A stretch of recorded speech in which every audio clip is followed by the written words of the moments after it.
What does Christmas look like in Waterloo Region? What can some families do?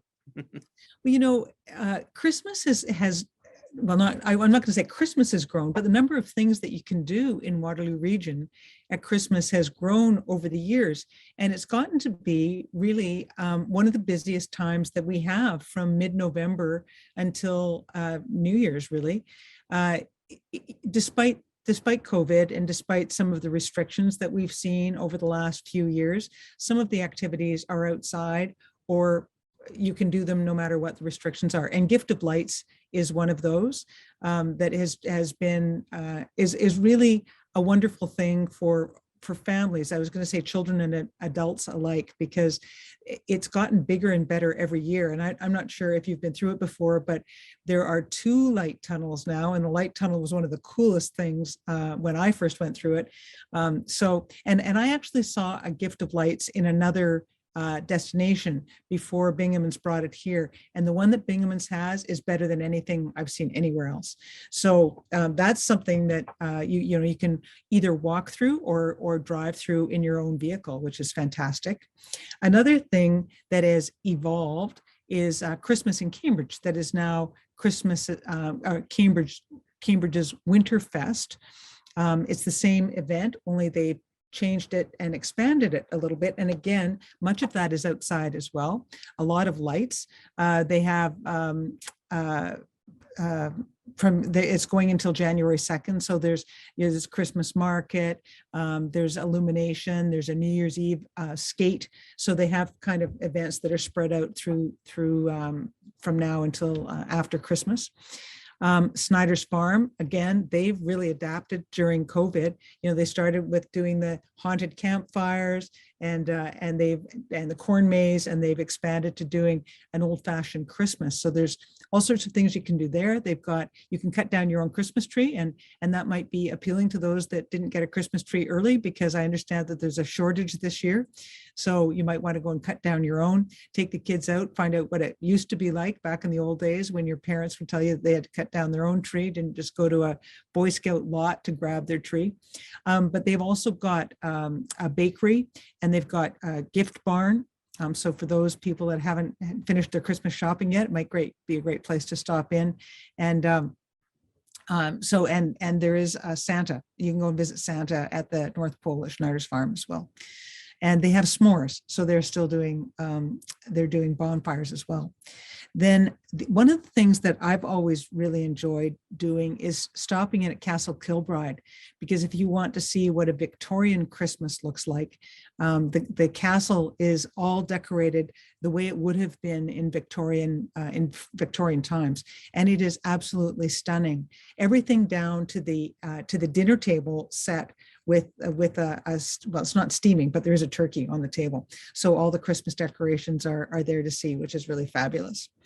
And then one of my other favorite traditional things to do at Christmas is Drayton Theater.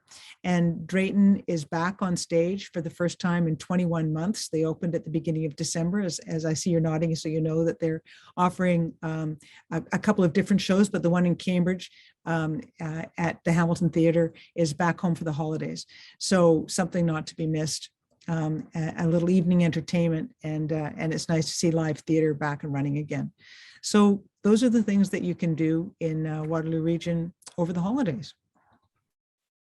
So what kind of impact are you seeing already with the Omicron variant, and how can families stay safe with these events?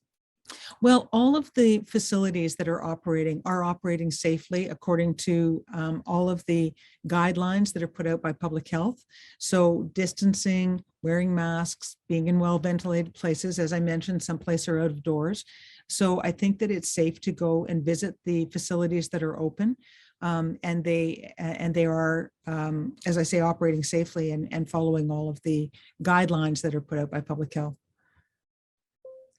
That's absolutely wonderful to hear. I mean, I've always wanted to go to the Binghamton's drive-through and whatnot. I haven't yet, and it's something I've really wanted to do. I've seen different locations throughout that. I know Hamilton has one. There's one in Uxbridge, Ontario as well. But Binghamton's drive-through piece looks absolutely massive and beautiful from the road. And you can tune in to Christmas music, so you can listen to Christmas music when you're driving through too. Oh, wow. Yeah. Yeah, I used to I always used to go get a real tree and put it up. We cut it ourselves. We never went to a lot. That was always not traditional in my household. Our household too. My dad used to take us out. I'm sure it got rid of the children so my mother could do things that she needed to do to get ready for Christmas. And because, we would be getting in the way, I'm sure it took longer than it would have taken if he'd gone out by himself. But it was always kind of a traditional thing to go out with my dad to cut down the tree. There's just nothing like going out with family and doing the whole experience of just cutting down that tree and having it wrapped and putting it on top of that car. It is. And then taking it home and putting it up, because that was another tradition. We always had to put one piece of tinsel on at a time. And, as kids, we would have handfuls of it. We'd be trying to throw it at the tree and no, that's not allowed. Yeah, and the search for the perfect one was always interesting, making sure you didn't get a crooked stump or there's, a little thinning on one side and a little too thick on the other. And it just took some time. Yeah, and makes it perfect all the way to the top. So you'd have somewhere to put the star or the angel right at the top. Exactly. It's all part of the adventure. Exactly.